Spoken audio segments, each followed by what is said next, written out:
Here we're going to take a look at the top 5 head coaches of Carolina Panthers history. And to make things easier for myself, I am going to narrow it down to where there are only 5 to choose from. That being, we're not going to be picking interim head coaches, only officially appointed head coaches. So that rules out Perry Fewell, Steve Wilkes and Chris Tabor. And we're only going to include head coaches that have played at least one full season as a Carolina Panthers head coach. Now in history, there has only been 7 officially appointed head coaches, so we're going to rule out the latest one, Dave Canales, and we won't be bothering to discuss Frank Reich's horrendous tenure in 2023. So without Canales and Reich and the interims, there are actually only 5 to choose from, which makes my job a hell of a lot easier. And we're going to start at number 5 with no surprise is Matt Rhule. Matt Rhule was the head coach of the Carolina Panthers from 2020 to 2022 with a less than impressive 11-27 record. Rhule was brought in from Baylor in college, where in 2019 he won the Big 12 Coach of the Year, and he came in as this rebuilding guy. His college reputation is what got him the job in Carolina as a rebuilder, as we did have a lot to go through during that time, as we lost a lot of long-term people, including Ron Rivera himself, as well as Jerry Richardson, the owner, and Cam Newton, the quarterback. That was a lot to go through. Greg Olsen, Luke Kuechly, Thomas Davies, Ryan Khalil, and probably a smattering of others as well. So Matt Rhule did have a big job to do in rebuilding this franchise. He started at Temple, where his first season in 2013 was a 2-10 record, but they were a rebuilder as well. Things did get better in 2014. They went up to 6-6. 15 and 16 were both 10-4 and 10-3 records before he went on to Baylor. And again, he had to start from scratch in rebuilding Baylor. The first season there was their worst record since 1969, where they ended up 1-11. They improved to 7-6 in 2018, and in 2019 they did get to 11-3.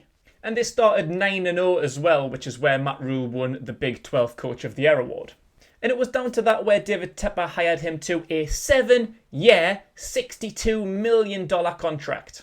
In that first season, they went with Teddy Bridgewater as the quarterback, where they went 5-11, which as a rebuilding team, I suppose wasn't the worst record for Matt Rhule. His first year at Temple was 2-10, and his first year at Baylor was 1-11. So things could only get better in the few years to come with all of the things like the quarterback that needed to be addressed. In 2021, they traded for Sam Darnold to replace Teddy Bridgewater, and they started the season 3-0, so things did look good to start with, but then they ended up 29th in the league for points scored and lost 7 games in a row to finish the season, missing out on the playoffs for a 4th consecutive year. But under that 7-year contract, David Tepper kept him on for 2022, where they traded for Baker Mayfield and drafted Matt Corral to improve the quarterback room, as well as keeping Sam Darnold. But it was a 1-4 start for the Panthers that made David Tepper wake up and finally fired Matt Rhule in Week 5 of the 2022 season. Matt Rhule is currently back in college as the head coach of Nebraska on an 8-year, $74 million contract. Good luck with that one. At number 4, we have George Seifert.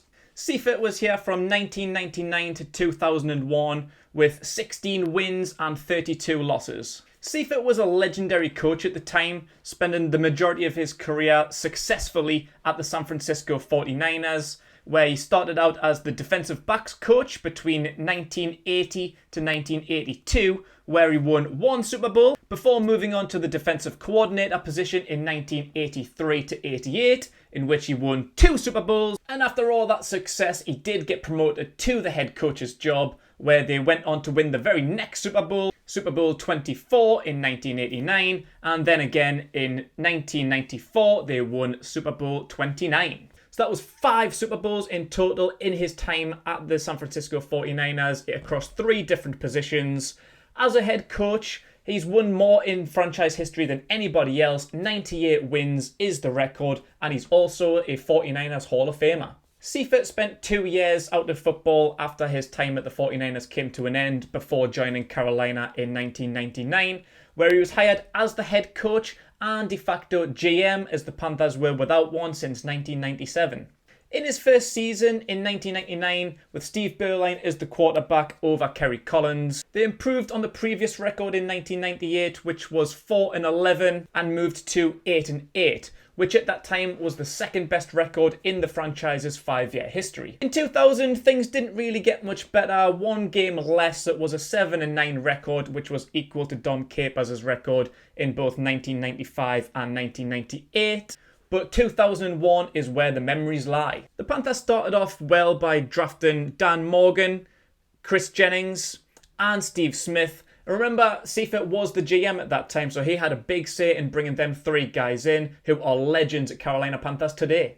Seifert chose not to keep quarterback Steve Berline. Instead, he went with Jeff Lewis, who was signed in 1999 to be Berline's eventual replacement. With Jeff Lewis expected to be the starting quarterback in 2001, things didn't go well in pre-season after he was cut in pre-season after a string of bad performances, one including 3 interceptions in a game where he only attempted 4 passes. So that left 4th round rookie quarterback Chris Winkie to take over. And with Winkie at quarterback, as well as Dan Morgan, Chris Jennings and Steve Smith, the Panthers won the season opener, but then went on an NFL record 15-game losing streak in a 16-game season. Following the final game of the 2001 season, Seifert did say that he was planning on staying around for the 2002 season, but was fired the very next day. Owner Jerry Richardson said that the energy had been sucked out of the organisation and the fan base, and that there were no alternatives to firing him. Hall of Honor tight end Wesley Walls, who played with Seifert at San Francisco and Carolina, said there was a lack of cohesive leadership in the locker room with the Panthers. Seifert said he had no hard feelings or regrets about how his tenure went down in Carolina, only wishing that they'd won more games. Seifert is the first head coach since the implementation of the 16-game schedule to lose 15 consecutive games following a Week 1 victory. And Carolina was his last ever job. He never coached again. At number 3, we have the very first head coach in Carolina Panthers franchise history, Dom Capers, who serves as the head coach from 1995 till 1998, with a 30 wins and 34 losses record, with 1 playoff win and 1 playoff loss. Capers came in from the Pittsburgh Steelers, where he was the defensive coordinator from 1992 to 1994, where the Steelers went to the AFC Championship game. In 1995, our very first season in the NFL, was a very respectable 7-9 record, which was a record-breaking record for an expansion team. And then things got better in 1996 as the Panthers finished 12-4 and advanced to the NFC Championship game, only to lose to Brett Favre's Green Bay Packers, which is another expansion record. This was, however, Dom Capers' only winning record and only playoff berth season as a head coach in the NFL. 1998 was his final year with the team though, after going 4-12. Capers' time with the Carolina Panthers seen them win 1 NFC West championship, had 1 playoff berth. Capers won the 1996 Coach of the Year. Capers followed up his time in Carolina by joining another 1995 expansion team, the Jacksonville Jaguars, going back down to a defensive coordinator position. He then spent 2002 to 2005 as the Houston Texans head coach, but never had a winning record. He then went on to be the defensive coordinator at the Miami Dolphins, and lastly with the Green Bay Packers from 2009 to 2017, where he won Super Bowl 46 in 2010. Before I go any further, please just make sure to follow the Panthers Magpie on Twitter, Instagram and TikTok. Subscribe to the channel on YouTube. Don't forget to like the video and leave a comment. The top 2 really could be a flip of a coin. They're quite clearly the 2 best head coaches in franchise history. Whichever way around you want to put it, I suppose it's up to anybody's personal opinions. I'm going to relay mine. Let me know yours in the comments below if you agree or if you would put it the other way around.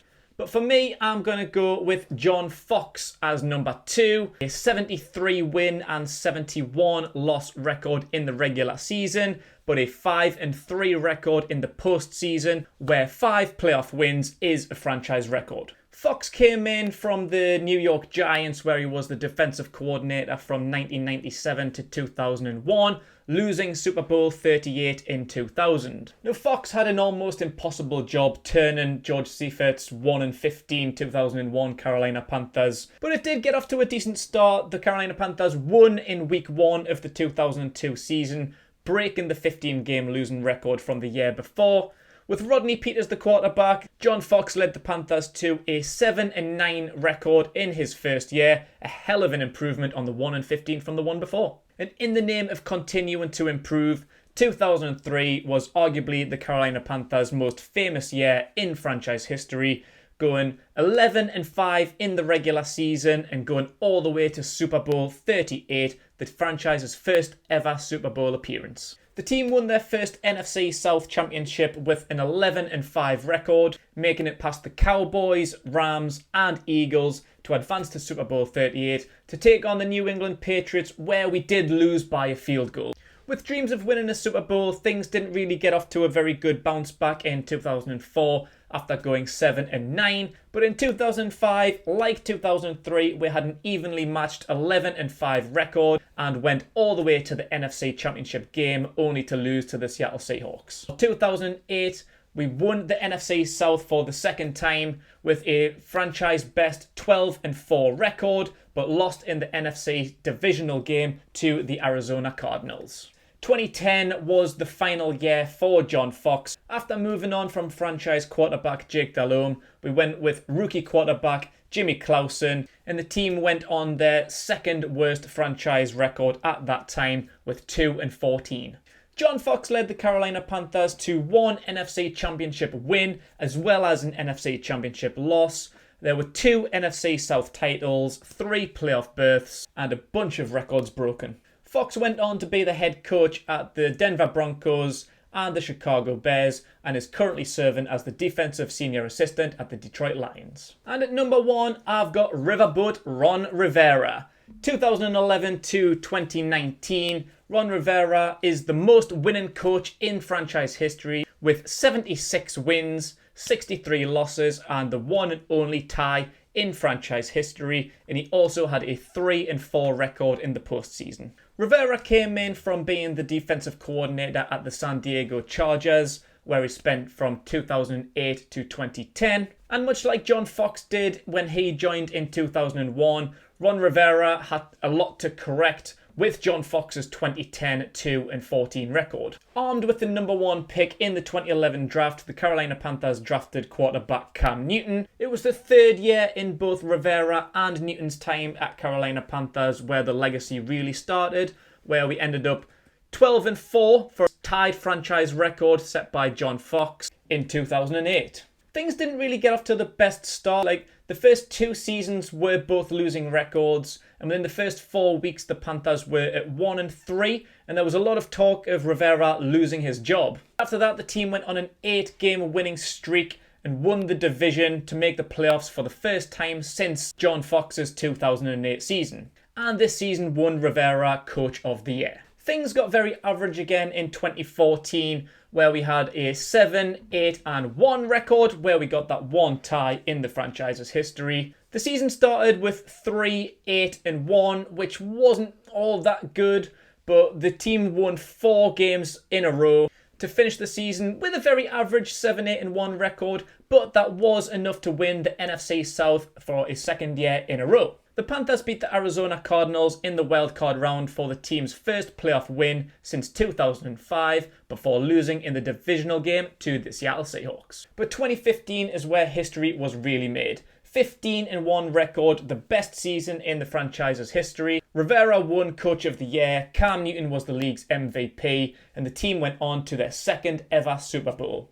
Armed with being the first seed in the NFC, the Panthers then went on to beat the Seahawks and the Cardinals in the playoffs before going to Super Bowl 50 to take on the Denver Broncos, where we did get beat. 2016, we went 6-10, failing to make the playoffs for the first time in 4 years. 2017, made the playoffs again with an 11-5 record, losing in the wild card. 2018 was 7-9, and with that, things were starting to get a little bit grey for Ron Rivera at the Panthers. Patience was wearing a little bit thin, and in 2019, with the team sitting at 5-7, Rivera was relieved of his duties. Rivera's time at the Carolina Panthers saw 1 NFC Championship win, 3 back-to-back-to-back NFC South Championships, 4 playoff berths, and 2 Coach of the Year awards. Ron Rivera was last the head coach of the Washington Commanders, recently losing his job this year. Thanks for watching, everyone. Make sure to like this video and comment your thoughts. Let me know your listing of the Carolina Panthers head coaches, and make sure to follow and subscribe.